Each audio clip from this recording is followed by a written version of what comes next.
Hello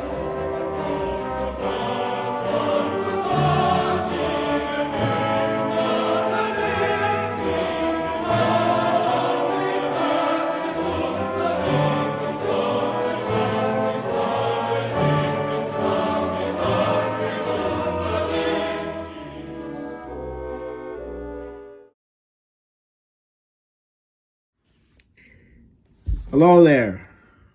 My name is Paul Glumaz, and I'm here again on the 11th of October. And as you can see, I'm inside, not outside. The weather has changed. And this is being brought to you by General Welfare Presents. Okay, I'm going to go through some things which go deep into the psyche of the American people. And right now, many of you, if not all of you, are very concerned and tense about the outcome of this election. And it's affecting you psychologically. Probably more than anything else. Probably more than anything you probably have experienced in your life. And this is made worse by the polls, some of which show Trump losing by less than 5%, and some of those polls are claiming it's in the 2 digits. And this is, and many of the prognosticators and pundits are bellowing that there will be a Biden landslide. And if you saw the pathetic performances of Biden, and even more pathetic performances of the person who will become the president a few months after Biden is sworn into office, if he wins, you wonder, how is it possible that this is the situation being projected by the pundits?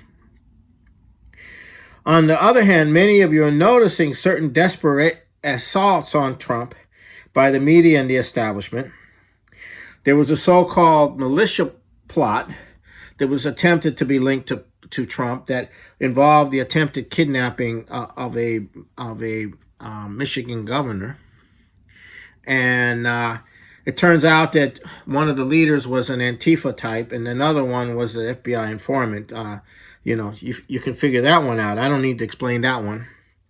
And then they changed the rules for the next debate, trying to make it into a Zoom call, a teleconference, etc., and so forth. So you have all of this going on, and then you have Trump demanding that finally they release these documents.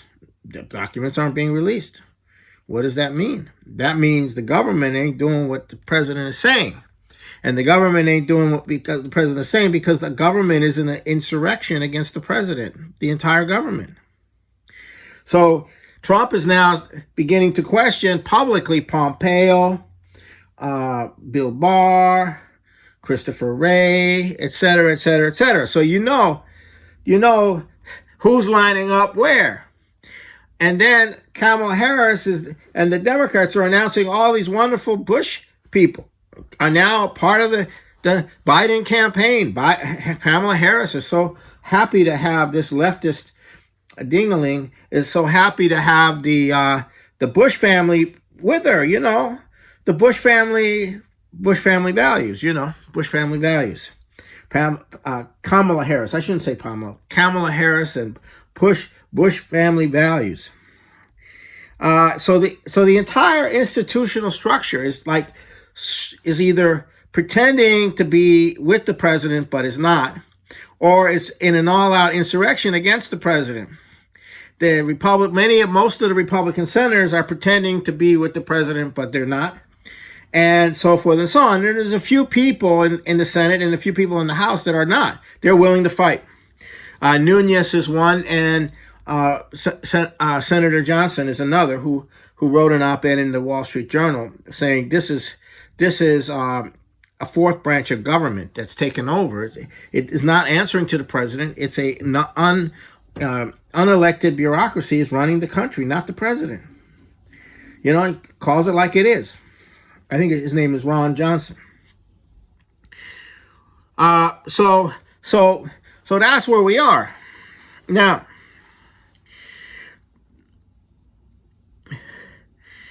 But we are in an unprecedented situation which defies the trend lines models used to predict, including the polls and all the models that are being used to predict the outcome of the election. And I'll go into why. Okay. There's approximately, last year, 138 million people allegedly voted. And there was another 100 million people who could have voted who didn't vote. And you have to ask yourself right now, what are those 100 million people that never voted planning to do this time? Are they going to sit back and say there is no difference? Why should I go bother to vote? It doesn't involve me. It sucks. It sucks no matter how you look at it. How many of those people are going to say, no, man, we got to do something here? So that's a very important point. Now, the fact that the Republican registrations are running 2-1 over Democratic registrations, that is new registrations, people who have never registered to vote before, is very indicative, because that's not usually the way it works. Usually the Democrats register a lot more than the Republicans. So what's going on there? No one's saying what's going on there. And then you have this fundamental question. How are people really going to vote on November? How is that going to be triggered? What is it that makes a person shift either away from Trump or towards Trump? Okay, how does that work? What is the situation? So I'm gonna read to you from Lyndon LaRouche, who wrote this back in 1997, and what he says is that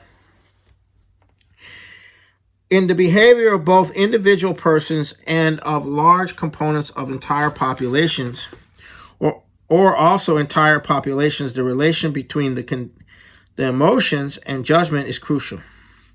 However, this is not a matter of as much a misunderstanding as it is important. During upcoming developments, this will be a crucial issue which determines in large degree whether or not the planet as a whole plunges into a dark age. The world as a whole, which curiously includes the state of virtual reality known as the minds of the U.S. population,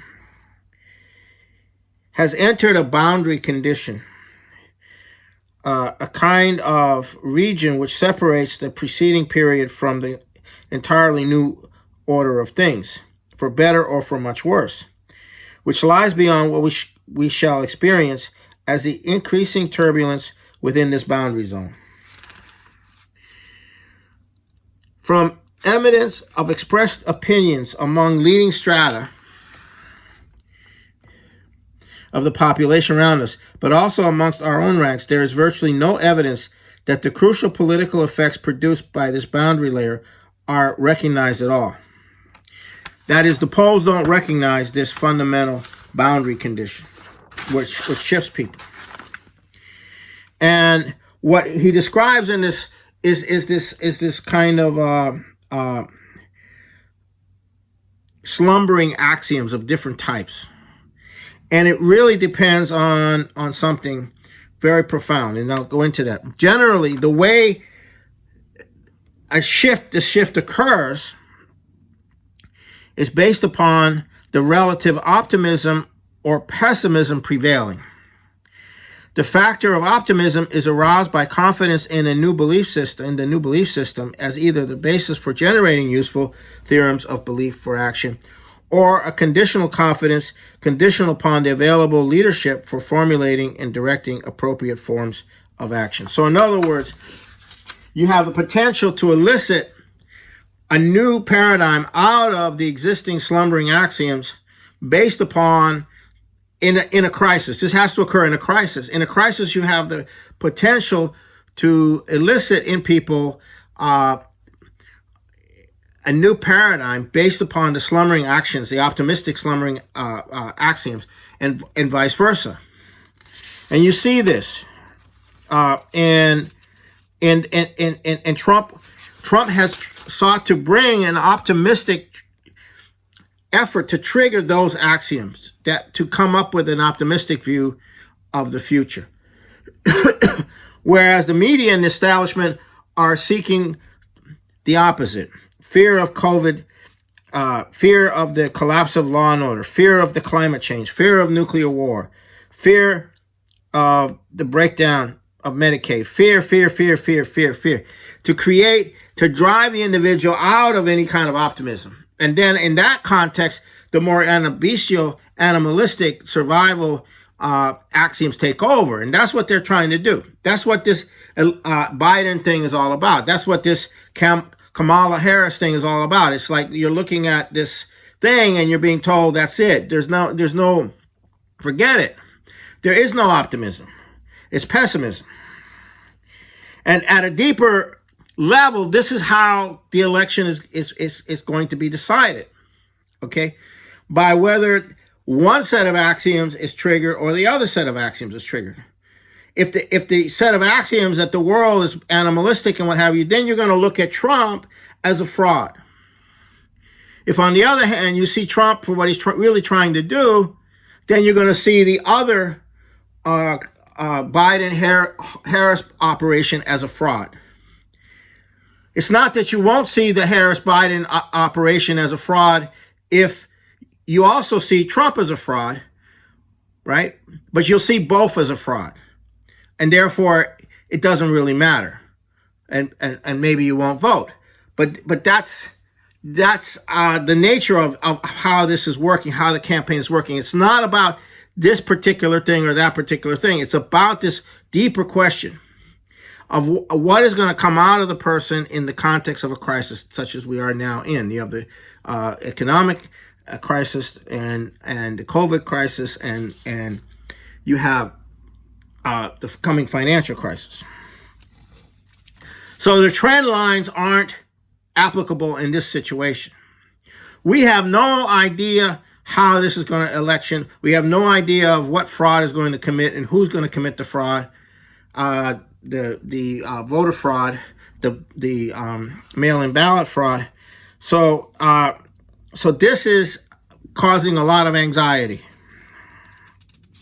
and you have in this situation, you have something called the surveillance state, which is connected to the intelligence community, which is connected to the mainstream media, to most media, not just mainstream media. And there's an interconnection there where they can profile every individual. They can profile the individuals and trigger them, because they have this information about their social behavior on the internet and so forth and so on. And they believe that if you have enough information on anything, you can predict the outcome.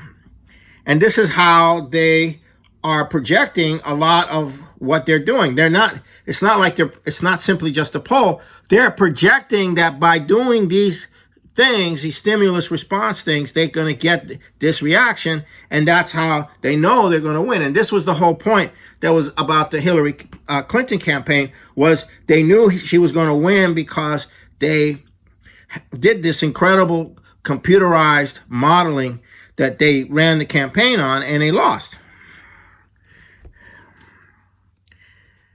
So that's the issue of measuring things linear. You can't fully predict what a human being is going to come up with, because the human being is not a computer and is not an animal. But they want to treat everyone that way. So now let's go to a deeper question. What are we looking at? And LaRouche, in another document back in 1988, discusses it in a different way. He talks about something he calls people's war. And the founder of modern China, Sun Yat-sen, borrowed from Lincoln what he called the three principles of the people. It's very simple: of the people, for the people. Of the people, by the people, for the people. People's war. That's what Lincoln was about. Lincoln said, we at Gettysburg that this is a question of whether a government of the people, by the people, for the people shall continue. Well, what do we have now? We do not have a government of the people. We do not have a government by the people. And we do not have a government for the people. And that's the real issue. So what's happening with Trump is the supporters, many of the people are now becoming active for the first time, and many of them are running for office, and they are not politicians. They are not politicians, and you see them running for office. And I saw this in Washington State here, where 3 congressional candidates were running, who were really opposed by the Republican Party. They were running as Republicans, but they were opposed by the Republican Party, which preferred to have the Democrats win. And then you had these pieces of work, these Democrats, pieces of work, the program, and you had these candidates were like real people. I mean, they were like speaking from the heart. They weren't polished. They have a long way to go to become more effective, but they're in it. And the same with the governor's race. And one of these candidates, the Democrats decided to cancel the second debate because they could see that people are seeing real people running for office. Now, these people this kind of thing is going on all across the United States, and that is going to be in a second Trump administration. If you have 4 years of training of an entirely different political of the people coming into the Congress and the state legislatures and the governorships, et cetera, et cetera. That's what is coming. Because it's a people's war. There is no support for Trump in the institutions. There's support in the military, yes, at the lower ranks on a massive scale. There's support in law enforcement, and there's support in other institutions on a lower scale, but not at the top echelon. So you have a people's war underway. And that's the other side of it, okay? And but on the other hand, if this optimism doesn't exist, then people just go berserk, like you see in Portland, where the leading candidate is an Antifa person, and the mayor who supports Antifa is holed up in the apartment because Antifa is not satisfied with him just being a supporter. So that tells you something.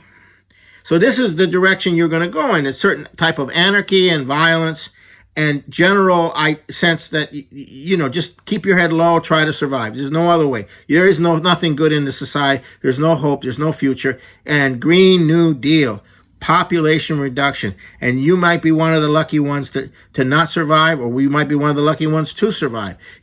That's the kind of world that we're going into.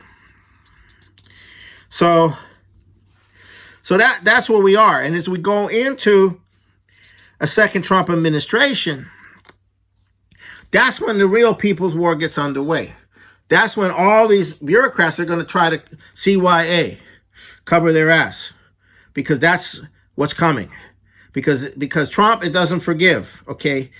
The people who, if he wins, he's going to start cleaning house, okay? That's a lot of house to clean. And that's the expansion of the people's war. And that's really what this is all about. It's about creating a situation of a people's war. Now, the economics are very simple. The system is bankrupt, but it's being held together with massive bailouts from the central banks. It's dead. But they don't want to bury it until Trump is gone. Because if they try to bury it, because then Trump will use the powers of the presidency to establish a new system. Use the powers of the presidency to nationalize the Federal Reserve through the 1977 International Emergency Economic Powers Act. But they also want to take down the presidency. They want to further, they've taken it down a lot. We have essentially a government of bureaucrats right now that are not responding to the president. They're responding to the powers that put them in there. And that's all going to have to be cleaned out. So what you have now is not, you have what Ron Johnson called the fourth branch of government, unelected bureaucrats. That's our government. And they want to go further into that with Biden and Kamala Harris, because what are they? They're not going to govern. They're going to let the technocrats, they're going to let the unelected run things. They're just going to be the face. Trump is not the face of that. And that's why a second term is so significant. And why they're going to go berserk even more. You're going to see more berserkers go berserk. And that's as we go into the election. So I'm going to stop there, and thank you for joining, and we'll see you in a week.